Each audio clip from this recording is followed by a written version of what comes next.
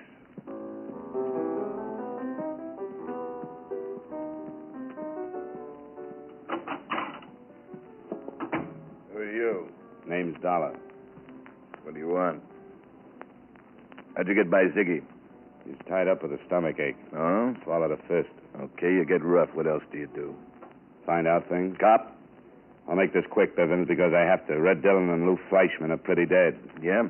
Who are they? You worked with them in Kansas City in 43. I did? I forget. Dillon, Fleischman, and Fisher. Together you pulled a fancy payroll robbery. The law didn't think so. Lieutenant Parkinson was shot to death by Dillon. Is that all? Not quite. Well, get it off your chest. I'm busy. Dillon and Fleischman were working a protection racket. Look, They were just the collectors. I've had about enough of this.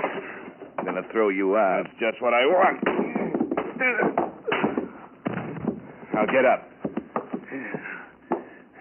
What do you think you're doing? I'm going to show you. You got Benny Waxman's daughter. What are you talking about? Sue me if I made a mistake. You've got his daughter. You're crazy. Why, you... Your two boys killed Parkinson and burned down Benny's store. I don't know what you know. Stand up.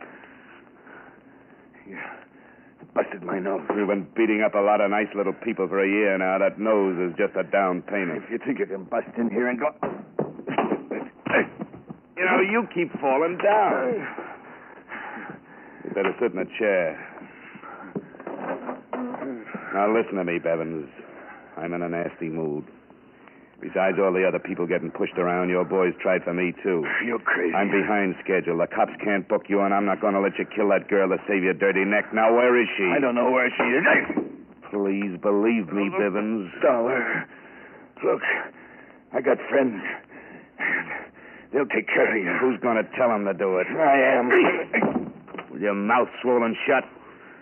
Come on, Bivens. Where is she? I don't know. Where? Where? Warehouse. 14th Street Dock. What warehouse? All right. No. Rogers and Sons. Big sign on the top. Police department, please. Don't you know it's not polite to listen, Bivens? What do you want me to do? Go to sleep.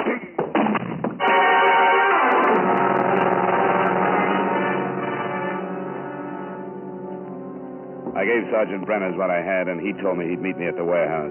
But in the meantime, he'd sent over for Bivens. He was as good as his word, for in less than 3 minutes, radio patrolmen were taking charge of Bivens and his entourage. The place looked like a police lineup when I left and headed for the warehouse. It was getting late when my cab pulled up near the river, and a cold wind was moving in from the Atlantic. Brenners got there a few minutes later, and he staked out his men. If the girl is in there, I'd hate to go in the front door. Let's go in a window. I'm a second story man at heart anyway. How'd you ever get Bivens to talk? He'll tell you about it. He's bound to. You'd make a lousy cop. Brenners gave his men orders, then we went looking for a weak window. We found one in the back, crawled through, and dropped down on the dark, cold pavement inside the warehouse. I could hear a radio from somewhere towards the front of the building, so we picked our way along the wall until we found a flight of stairs and climbed up to the main floor. We opened the door and listened. Hey, you getting cold? Yeah. I wish Bivens would call and tell us what to do with this dame. We kept going, moving as quietly as possible until we saw them. 2 men sitting in a small storeroom. The door was open. We could see the girl, tied and gagged. It wasn't going to be easy. There's an understatement. How do we get them away from the girl? Make a noise. Bring them out to see what it is. Okay. We better separate. You get on that side so we get them between us. I want to shoot into that office. Right. Give it about 10 seconds and then push one of those crates over. I'm getting hungry, too. Now, relax. Hey. What? You hear something? Look who's telling who to relax. I didn't hear nothing. I'm getting the jumps. We've been in this dump for 3 days now.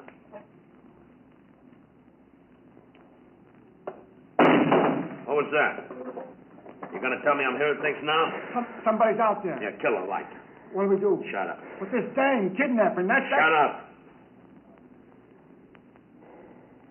Yeah, maybe it's nothing. Maybe a cat or a rat or something, huh? Let's get out of here. Let's forget the dam and get out. I told you to keep your face shut. Now, come on, let's see what it was. Maybe it's the cops. Something was wrong. Bivens would have called, wouldn't he? Or maybe he couldn't. Maybe they got him. Ah, nuts. Come on. I don't see nothing. It's too dark. There's the crate. Drop 'em, boys. Guns!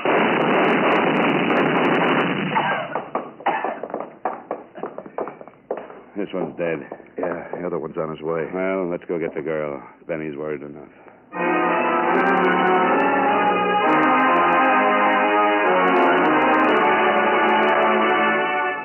We took Benny's daughter back to her father, and he confirmed the story that Angie had told us. Angie was sent home, and the last I heard, the store owners who had been paying protection to Bivens were planning the biggest block party since the Boston tea caper. Expense account item 2, $20.80 for 2 dinners. Brenner's was nearly as hungry as I was. Item 3, $16, flowers for Lieutenant Parkinson's funeral. And item 4, same as item 1, fare and incidentals between New York and Hartford. Expense account total, $101.92. And the next time you send me out on a simple little insurance fire, make sure it's really simple. I don't mind helping people out occasionally, but I'm too old and too underpaid to go back to being a Boy Scout. Yours truly, Johnny Dollar.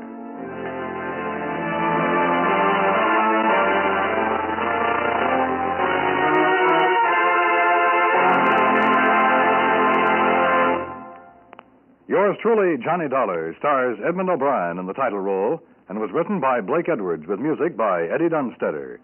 Edmond O'Brien can now be seen starring in the Paramount Pictures production Warpath. Featured in tonight's cast were Joel Samuels, Bill Conrad, Sidney Miller, Jay Novello, and Ray Hartman. Yours truly, Johnny Dollar, is transcribed in Hollywood by Jaime Del Valle.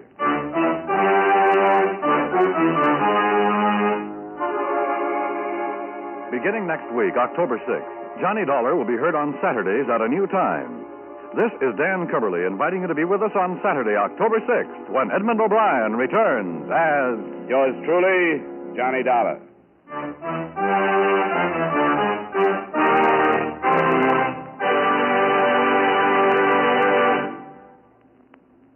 Our country needs the help of every citizen. Defense bonds provide that help. They help to make America strong financially. They help to curb inflation. They make the individual family more secure. Defense bonds strengthen the military front, the production front, and the economic front.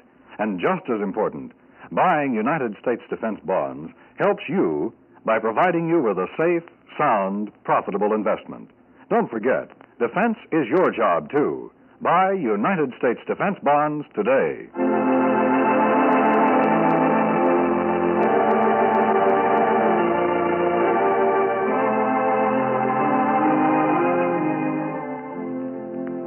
Strike a blow for freedom.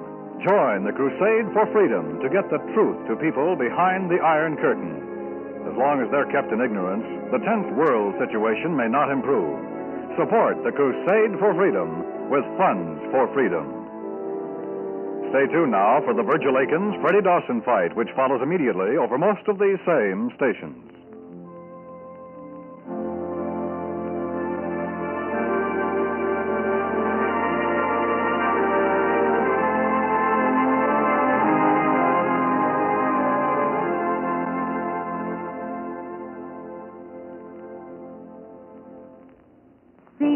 CBS. B for the best. F. Yes, yes, yes. The star's address is CBS. Remember, Wednesday night is Bing Crosby night on the CBS Radio Network.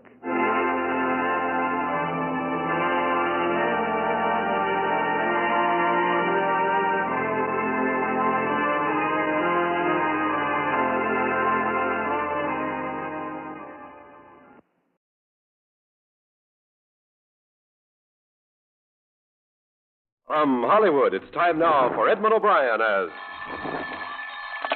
Johnny Dollar? This is Lieutenant Reese down at Homicide. Oh, good morning, Lieutenant. Did you hire a private detective named Douglas Taylor? Yeah, I did. Why? He was found dead this morning. Dead? Yeah, shot to death. I want you to come down and answer a few questions.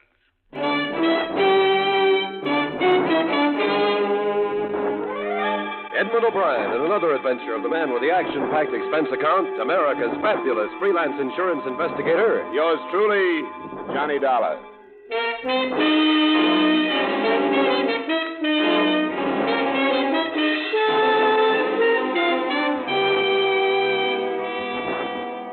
Expense account submitted by Special Investigator Johnny Dollar to Home Office, Great Eastern Insurance Company, Hartford. I don't know how much responsibility you'll want to take for these expenses, but I hope you realize that a large share of them were incurred in an effort to protect the company. The following is an accounting of expenditures during my investigation of the Douglas Taylor matter. Expense account item 1, $1.20, cab fare from my apartment to Hartford Police Headquarters, Homicide Division. Yes, sir? My name is Dollar, Lieutenant Reeves.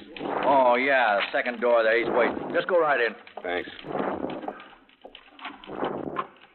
Lieutenant Reeves? Yeah. You Dollar? That's right. Thanks for coming down. Well, I can't say it's a pleasure, Lieutenant. I'm sorry to hear about Taylor. What happened? We don't know yet. Where did it happen? We aren't sure of that either. He was found out by the freight yards, but chances are he was shot someplace else and dumped there.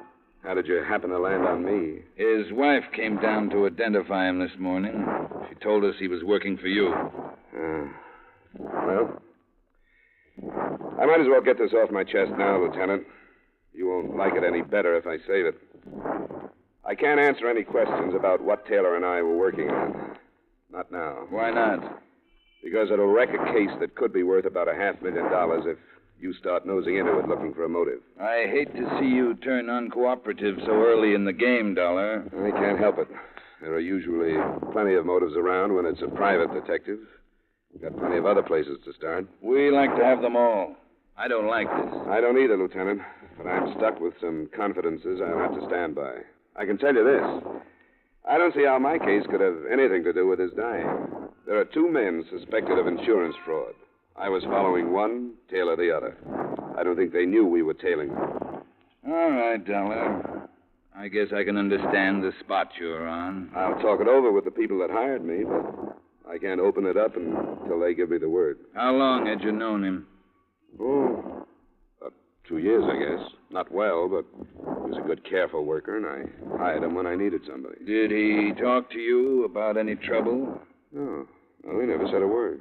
How well do you know his wife? I met her twice, that's all. Both times she came with Taylor when I had a check for him. She seemed like that kind of a wife. That's as well as you knew him, huh? That's it. I'm sorry. Yeah. It brings us back to that $500,000 you mentioned, doesn't it? That's enough to hold you on, you know. I knew that when I told you. It's up to you. Beat it. If you ever need some help from us, I hope I'm on hand to turn you down.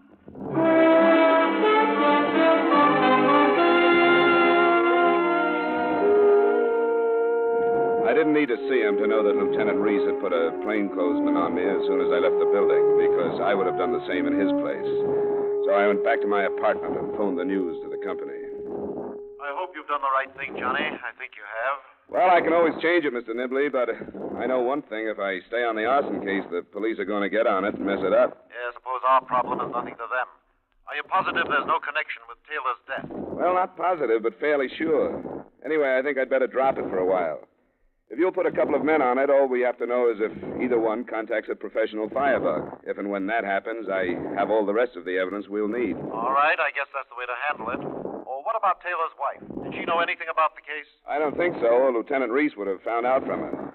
But I'll have to go see her. I'll find out. All right, Johnny. I want to thank you for this. You can be sure the company appreciates it, and I feel awful about what happened. Yeah, so do I. I hired him.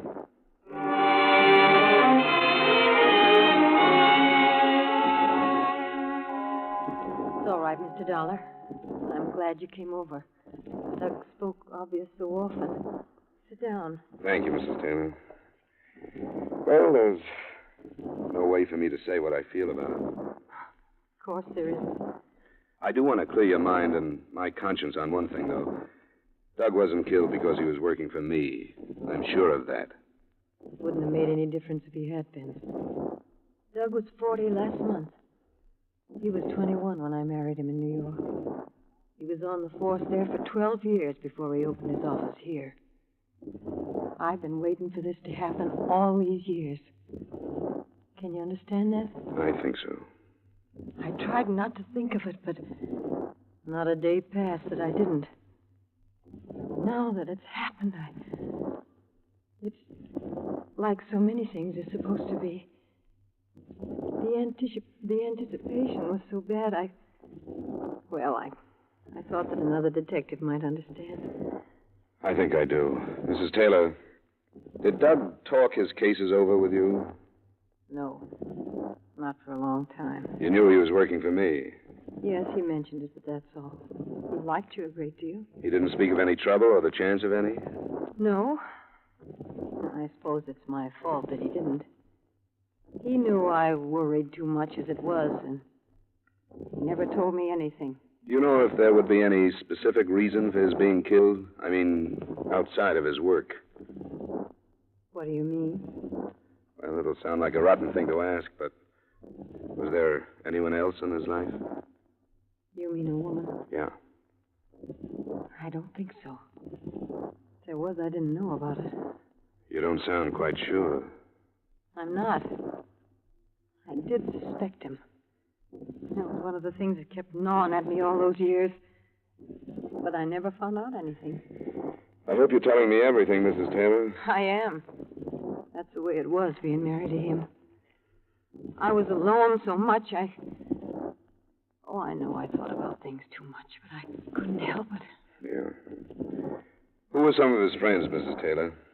I don't remember that he ever mentioned any to me. We had a few friends here in the neighborhood. And there's the man who was his partner for a while, Henry Varner. Never heard of him. Where is he? He's a house detective at the Hotel Millard. How close were they?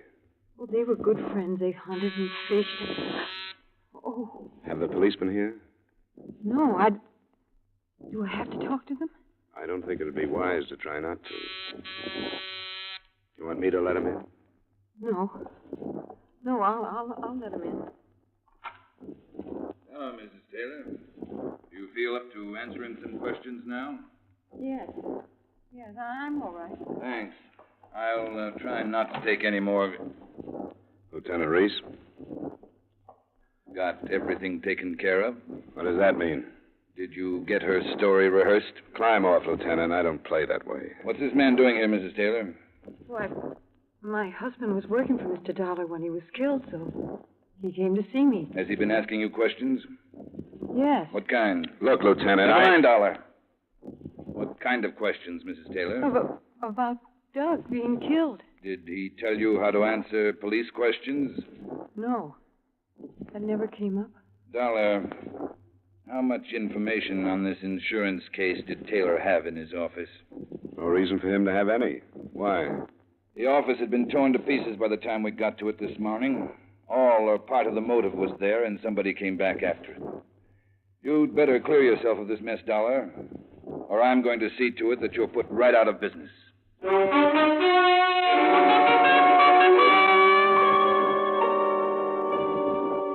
I had to wait until 7 that evening before I could get to Henry Varner, the hotel detective Mrs. Taylor had spoken of. He was the slight, dark type with a hairline mustache and too much aftershave powder.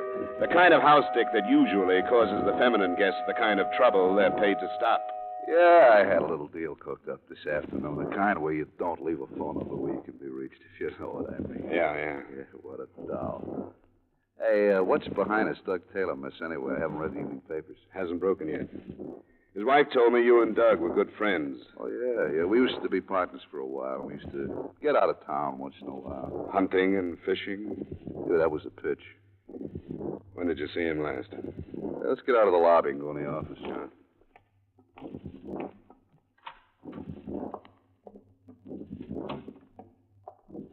It seems to me the last time I saw Doug was around the middle of last week. He stopped by here on the way home.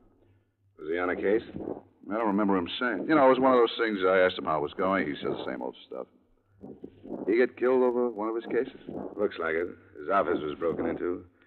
Somebody after one of his reports or something, the police say. Uh-huh. Seems to me he was awful fed up the last few nights we got together. A couple of times he mentioned there was going to be a change. He was going to go back to New York or to Florida or out west someplace. With or without his wife? Without, I think. She's a creep. You know, jealous and all that stuff. The poor guy had to sneak the money to spend when we got together. What about the money for this change he mentioned? I don't have any idea. Never followed it up because I thought he was just dreaming. Hey, who's paying you for this? Not his wife. Nobody. I'm trying to clear myself with the police. They think I'm holding out information on them. Oh, how come? He was working with me when he was killed. What made you think his wife might have hired me? I was wondering if she hired you before. Put a tail on. Say, just for the four walls and me, do you think she'd be capable of killing him? Oh, yeah. One of those fits of hers. I really think she's a little off. Sure. If she got wind he was really leaving, if she figured he had some dough hidden in the office, yeah. That's what I meant. Sure, it could all fit. Maybe he got something. He owned a car, didn't he? Police say the body was driven to the freight yard and dumped. Yeah, it was a sedan. You might have something. Well, I'll go see. Thanks for the time, Bonner.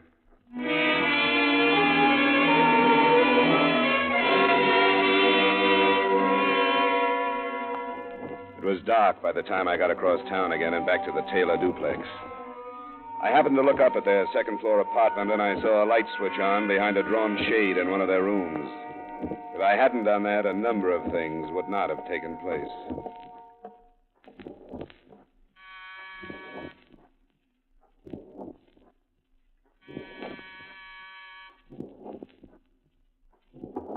Mrs. Taylor?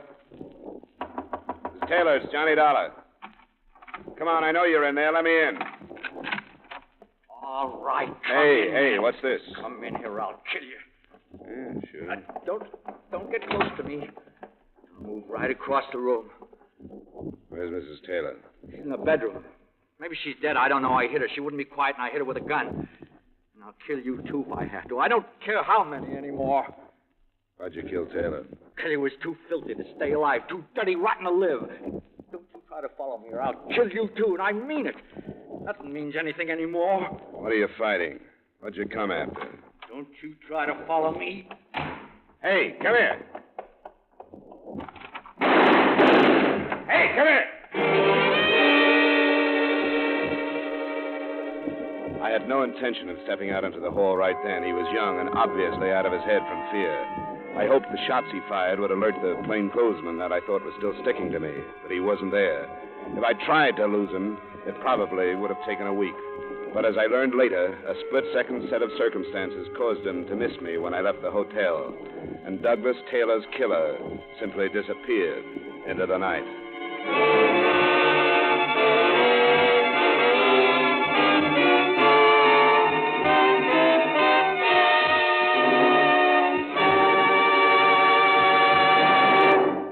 We will return you to yours truly, Johnny Dollar, in just a moment.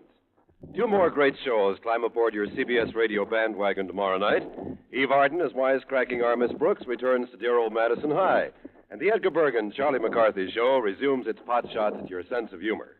Listen for Our Miss Brooks, starring Eve Arden, and Edgar Bergen and Charlie McCarthy back in business on most of these stations tomorrow night. Now with our star, Edmond O'Brien, we bring you the second act of yours truly, Johnny Dollar.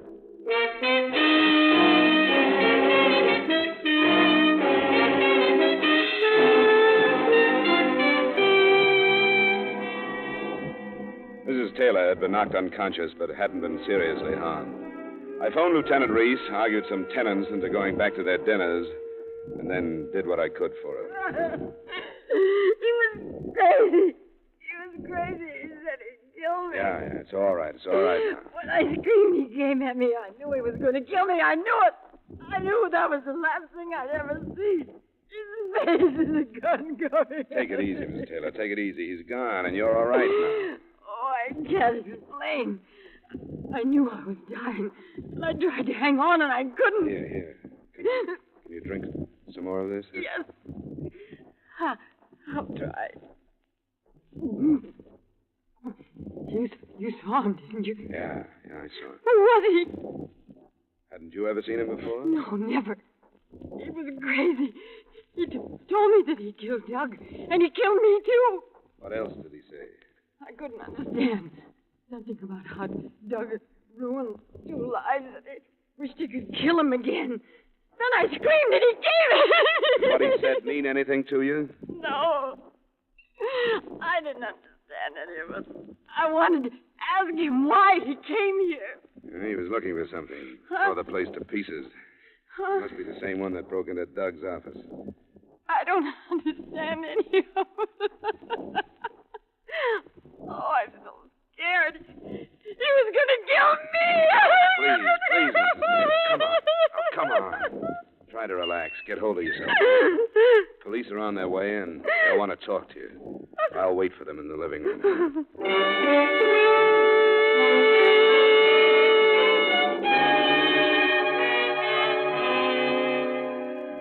You didn't think he was going to wait in the hall all night, did you? Why didn't you go out after him? One of your men has been tailing me since morning. I thought he'd be outside and that the 2 shots would wake him up. Where was he? How hard did you make yourself to follow? I didn't give him any trouble. A Boy Scout could have stayed on me. Then Parker is probably following the boy. How long did you have to study him? Less than a minute, but I think I can give you a fair description. Let's have it. Well, he's about 5'9", between 17 and 20 years old, I'd say. Fair complexion, small features, brown, wavy hair, brown eyes, very white teeth, and what looked like a mole above his right eyebrow. No other marks? Not that I saw. He's wearing a ring on his left hand. I couldn't see it too well, but it could have been a class ring. How about clothes? Well, no hat, white shirt without tie, it was open. Flannel slacks, brown tweed jacket, and brown wingtip shoes. His clothes were well cut, looked expensive. What kind of gun? Revolver, Smith & Wesson, .38 with a black rubber hand grip. You're sure of all this? Of course I'm sure. You think I'm making it up? I can't forget you're holding out a $500,000 motive on me. You'll feel better if you do. You talked to witnesses that heard the shots, didn't you? You could have fired them. With what? I'm not carrying a gun. You could have got rid of one. Go look for it, Lieutenant. Then you can stop making an ass of yourself. Watch it, Dollar. You're doing a pretty good job of needling me. If you'll stop riding your badge for a little while, we can get together and make some sense. Go ahead. Doesn't it seem obvious that Taylor had something on this kid? Something big enough to be his motive? There must be a record of it. The kid missed it at the office, or he wouldn't have come here. And I'm sure he didn't take anything out of the apartment. So it must be around someplace. If you're all through, go sit down someplace. What's the matter with it? It's nothing, that's all. We've gone through every file that was in Taylor's office, and we went through this apartment. There's nothing hot enough for a killing. Nothing. Then why did the kid show up here? I'll work on that when I'm convinced he did. None of the witnesses saw him, you know. Nobody did. Nobody but you and your friend, the widow, in there.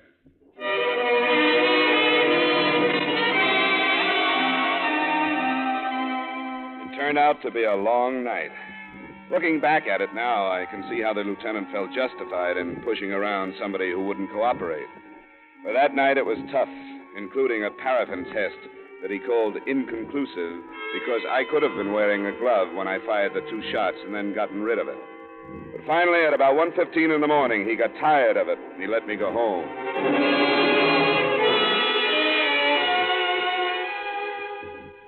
I didn't leave my apartment the next day except to go out after the extra editions that called me the private investigator whose position and importance in regard to the case is not clear at the moment. At 9 that night, I was at home again, and the door buzzer sounded. I thought it was a delivery boy bringing some liquor I'd ordered. Hey, you're fast. Go on. Get back inside. What do you want here? Go on, back up or I'll kill you. You know I will, don't you? You look crazy enough to. But it'd be stupid. You'd never get out of this apartment building. What's the matter with you anyway? What do you want? You were in with Douglas Taylor, weren't you? What do you mean? He told us about you. When did he tell you? That he brought somebody else in for protection. He said we'd never